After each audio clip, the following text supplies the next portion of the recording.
जय हिंद साथियों, मैं हूँ राहुल। आप देख रहे हैं सीटेट स्टेप। आज हम सीटेट के सिलेबस के बारे में चर्चा करेंगे, जिसमें पेपर 1 होगा जो प्राइमरी लेवल अर्थात कक्षा 1 से 5 की सिलेबस होंगे। पार्ट 1 में 30 मार्क्स के क्वेश्चन आते हैं और 30 क्वेश्चन आते हैं। प्रत्येक क्वेश्चन 1 मार्क्स के होते हैं, 1 अंक का होता है, 2.5 घंटे का समय होता है। टोटल 150 अंक का एग्ज़ाम होता है। यहाँ पार्ट 1 जो होगा वह आपका 30 मार्क्स का होगा, चाइल्ड डेवलपमेंट एंड पेडागोजी यानी बाल विकास एवं शिक्षण शास्त्र से संबंधित 30 क्वेश्चन होंगे, जो इसका सीरियल नंबर 1 से 30 होगा। 1 से 30 होगा।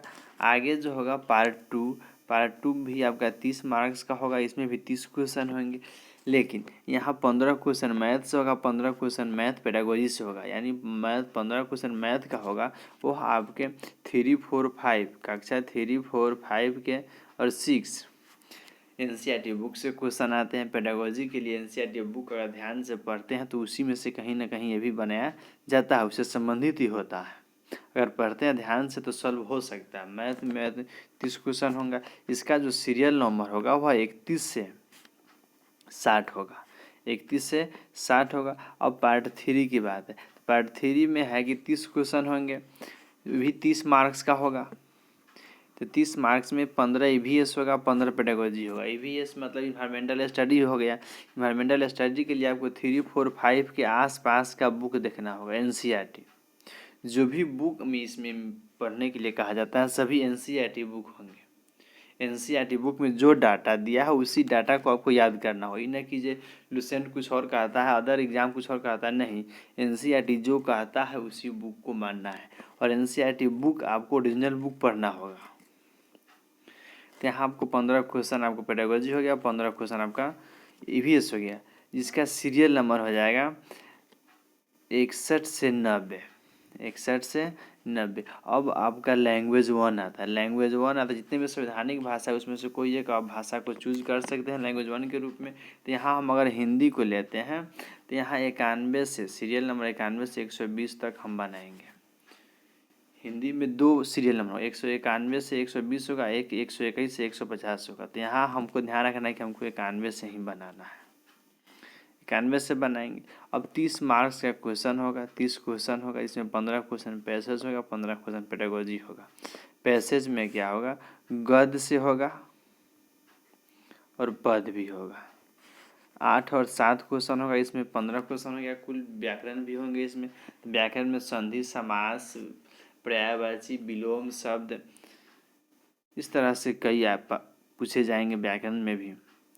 उसके लिए आपको व्याकरण का किताब कोई भी लुसेंट देख लीजिए या कोई भी व्याकरण देख सकते हैं, उसमें कोई दिक्कत नहीं है। गद्य पद के लिए आप व्याकरण की किताब में भी कुछ पैसेज के उदाहरण दे, वहाँ भी बना सकते हैं, प्रैक्टिस कर सकते हैं, कोई दिक्कत नहीं है। लेकिन यहाँ देखना है कि हम याद रखना है कि लैंग्वेज 1 में कौन सा लैंग्वेज लिए। हिंदी लिए हैं तो हिंदी को 91 से 120 बनाएंगे। अगर संस्कृत लिए हैं तो संस्कृत के 91 से 120 बनाएंगे। अब यहाँ लैंग्वेज 1 जब 91 से 120 बना लिए, पार्ट 4 बना लिए, तो अब पार्ट 5 की बारी आता है। तो पार्ट 5 में क्या है, ये भी 30 मार्क्स का है। लैंग्वेज सेकेंड में 30 क्वेश्चन होगा, पैसेज में 15 क्वेश्चन और पेडागोजी में 15 क्वेश्चन। तो यहाँ हम संस्कृत लेते हैं। तो यहाँ भी गद्य और पद की बात है। तो यहाँ आपको 6, 7, 8, 9 और 10 इतने क्लास के संस्कृत के बुक पढ़ना होगा, जो NCERT के बुक आते हैं। रुचिरा होता है और सेमुसी होता है, और 6, 7, 8 में रुचिरा होता है और 9, 10 में सेमुसी के नाम से जाना जाता है। वो इसी बुक से यहाँ पैसे जाते हैं। 15 क्वेश्चन कन्फर्म है कि वहीं से आता है। अगर आप उसको रीड करते हैं, पढ़ते हैं तो कोई दिक्कत नहीं। अगर आपको नहीं समझ में आता है तो इस चैनल को सब्सक्राइब कर लीजिए, बेल आइकन को दबाइए ताकि आने वाली वीडियो नोटिफिकेशन मिल जाए। और इसमें प्रत्येक बुक से NCERT के जितने भी बुक बताए हैं सभी बुक के एक एक पार्ट का हम वीडियो बनाकर डालेंगे। उसका PDF भी मिलेगा, जहाँ से आप वीडियो देख सकते हैं, समझ सकते हैं। उसके बाद PDF प्राप्त कर उसको प्रिंट कराकर वहाँ प्रैक्टिस कर सकते हैं। इसका जो होगा यह आपका 121 से 150 सीरियल नंबर का क्वेश्चन का।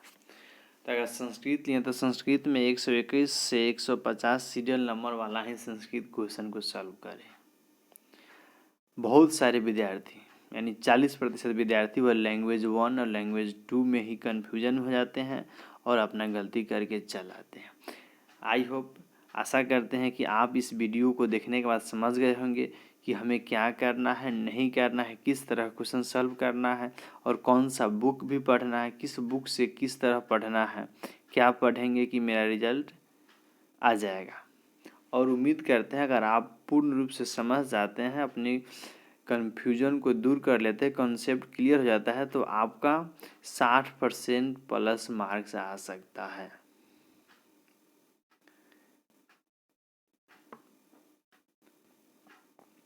आगे इस तरह के फिर वीडियो बनाते रहेंगे।